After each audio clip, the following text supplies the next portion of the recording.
नमस्कार साथियों, आपका अपने यूट्यूब चैनल ऑफिशियल एग्ज़ाम गुरु पर बहुत बहुत स्वागत है।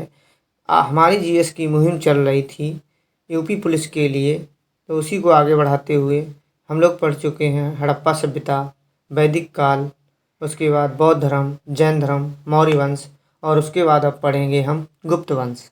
आइए आज गुप्त वंश के बारे में जान लेते हैं। गुप्त वंश का संस्थापक श्री गुप्त था, जिसने महाराज की उपाधि धारण की थी। अब चंद्रगुप्त प्रथम को देखेंगे। चंद्रगुप्त प्रथम ने ही गुप्त वंश को एक साम्राज्य की प्रतिष्ठा प्रदान की। इन्हें ही एक नए संवत गुप्त संवत चलाने का श्रेय दिया जाता है। चंद्रगुप्त प्रथम गुप्त शासकों में पहला शासक था जिसने चांदी के सिक्के चलाए थे और इसने महाराजा धीराज की उपाधि धारण की थी। आइए अब देखते हैं समुद्रगुप्त को, इन्होंने क्या क्या कार्य किए हैं।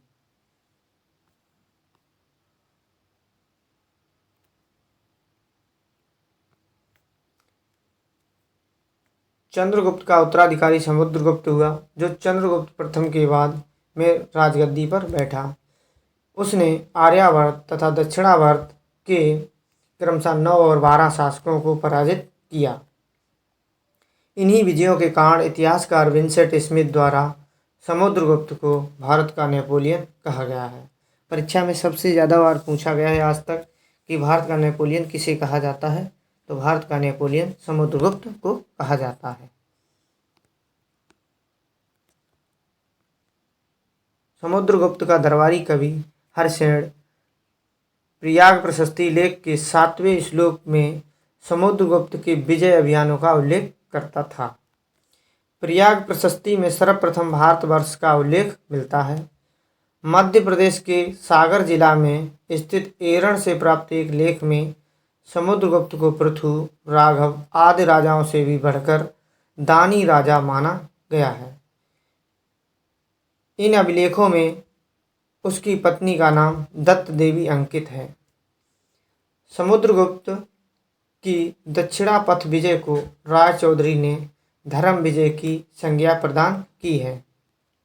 किसने? राय चौधरी ने दक्षिणापथ पर इन्होंने विजय की थी, उसको धर्म विजय की संज्ञा प्रदान की है।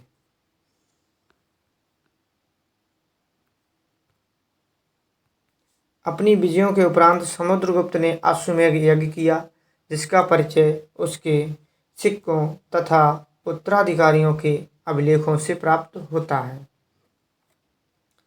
समुद्रगुप्त के सिक्कों पर मुद्रित अप्रतिरथ, आग्र पराक्रमांक जैसे नाम उसके गौरवमय जीवन चरित्र का स्पष्ट साक्ष्य प्रस्तुत करते हैं।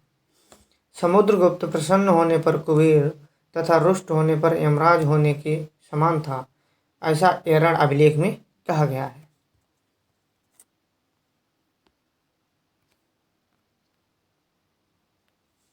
उसके सिक्कों पर उसे बीड़ा बजाते हुए चित्रित किया गया है तथा कविराज की उपाधि प्रदान की गई है। समुद्रगुप्त ने महान बौद्ध भिक्षु वसुबंध को संरक्षण दिया था। किसको? वसुबंध को संरक्षण दिया था।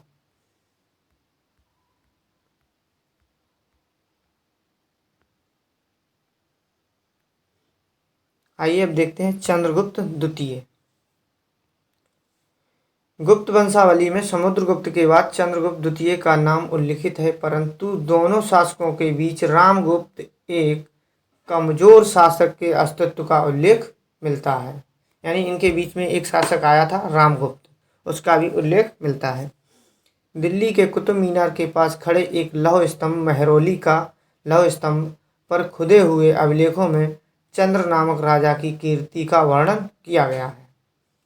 चंद्र नामक राजा की कीर्ति का वर्णन किया गया है, जिसकी पहचान चंद्रगुप्त द्वितीय से की जाती है।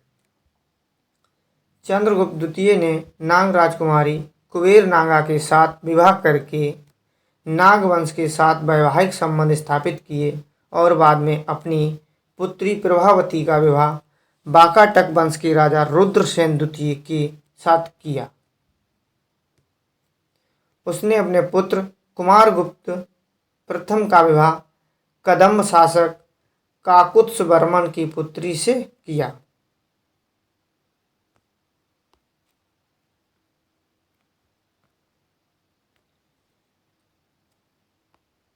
शकों पर विजय के उपरांत ही चंद्रगुप्त द्वितीय ने विक्रमादित्य की उपाधि धारण की थी। चंद्रगुप्त द्वितीय के दरबार में 9 विद्वानों की एक मंडली निवास करती थी, जिसे नवरत्न कहा गया, जिसमें कालिदास, धन्वंतरी, छपड़क, अमर सिंह, शंकु, बेताल भट्ट, घटकर पर, बारामिहिर एवं बररुचि जैसे विद्वान थे। उसके शासनकाल में चीनी यात्री फान आया था। इसके चंद्रगुप्त द्वितीय के देखते हैं गुप्त काल की प्रमुख पुस्तकें और उनके लेखक। ऋतुसंहार, मेघदूत, कुमार संभव, मालविकाग्निमित्रम, अभिज्ञान शकुंतलम, यह कालिदास की पुस्तकें हैं। मुद्रा राक्षस विशाखदत्त की है। देवी चंद्रगुप्तम विशाखदत्त की है। 10 कुमार चरितम दंडिन की है, कहीं कहीं दंडी लिखा होता है। हर्षचरित कादंबरी बाणभट्ट की है। पंचतत्व विष्णु शर्मा की है। सूर्य सिद्धांत आर्यभट्ट की पुस्तक है और पंच सिद्धांतिका बारहमिहिर की पुस्तक है।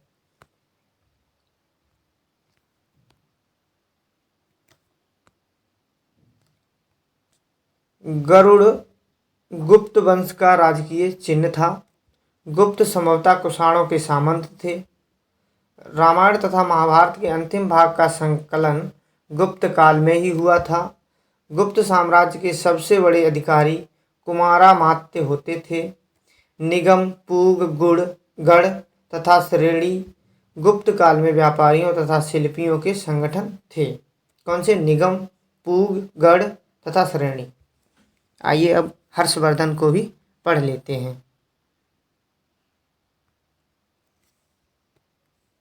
हर्षवर्धन 606 ईस्वी में 16 वर्ष की अवस्था में थानेश्वर की गद्दी पर बैठा।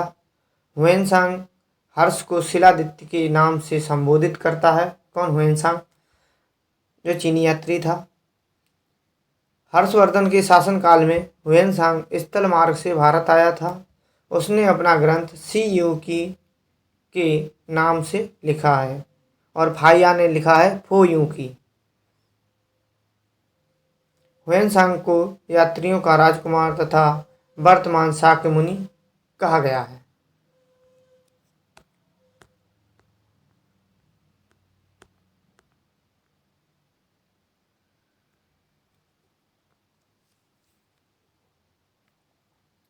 हर्ष से पूर्व वर्धन वंश की राजधानी थानेश्वर थी, किंतु हर्ष ने कन्नौज को अपनी राजधानी बनाया। हर्षवर्धन सूर्य, शिव एवं बुद्ध का उपासक था। हर्ष का दूसरा नाम शिलादित्य था। किसने नाम दिया था शिलादित्य? जो आया था हुएनसांग, उसने, चीनी यात्री। हर्ष ने शिव पार्वती की आकृति युक्त सिक्के चलवाए थे।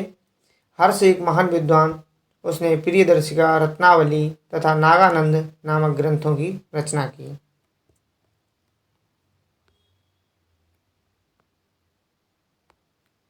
हर्ष ने शशांक गौड़ शासक को पराजित कर कन्नौज पर अधिकार कर लिया तथा उत्तरी भारत के अन्य राजाओं को भी अपने अधीन कर लिया।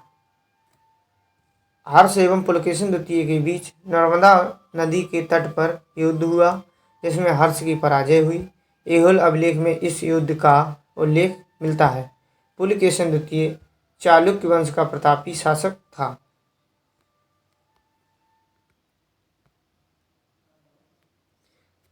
हर्ष ने कश्मीर पर आक्रमण कर वहां से भगवान बुद्ध का दांत कन्नौज के निकट संघा राम में स्थापित किया।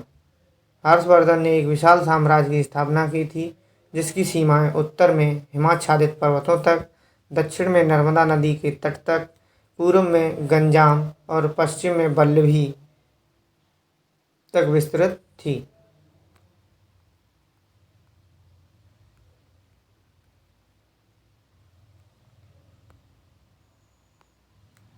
हर्ष का साम्राज्य सामंती संगठन पर आधारित था। राज्य प्रशासनिक सुविधा के लिए ग्राम विषय भुक्ति राष्ट्र में विभाजित था। भुक्ति का तात्पर्य प्रांत से था। विषय जिले के समान था। शासन की सबसे छोटी इकाई ग्राम थी। न्याय व्यवस्था का सर्वोच्च अधिकारी सम्राट था। ह्वेनसांग के अनुसार राज्य में कानून व्यवस्था अच्छी नहीं थी। राज्य में अपराध के लिए कठोर दंड का प्रावधान था। इस काल में सर्वाधिक आय भूमि से होती थी।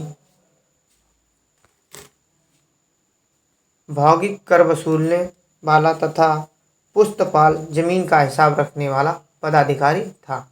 कौन? पुस्तपाल जो था वो जमीन का हिसाब रखने वाला था। उपज का 6वां भाग यानी 1/6 भाग राजस्व के रूप में वसूल किया जाता था। हर्ष के समय नालंदा विश्वविद्यालय महायान बौद्ध धर्म की शिक्षा का प्रमुख केंद्र था। हर्षवर्धन बाणभट्ट तथा मयूर शर्मन नामक विद्वानों का संरक्षक था। बाणभट्ट ने हर्षचरित एवं कादंबरी तथा मयूर शर्मन ने सूर्य शतक की रचना की। ग्राम शासन के प्रधान को ग्रामाक्ष पटलिक कहा जाता है। हर्षचरित में सिंचाई के साधन के रूप में तुला यंत्र जल पंप का उल्लेख मिलता है। आज के लिए इतना ही, मिलते हैं अगले एपिसोड में। तब तक के लिए नमस्कार, जय हिंद।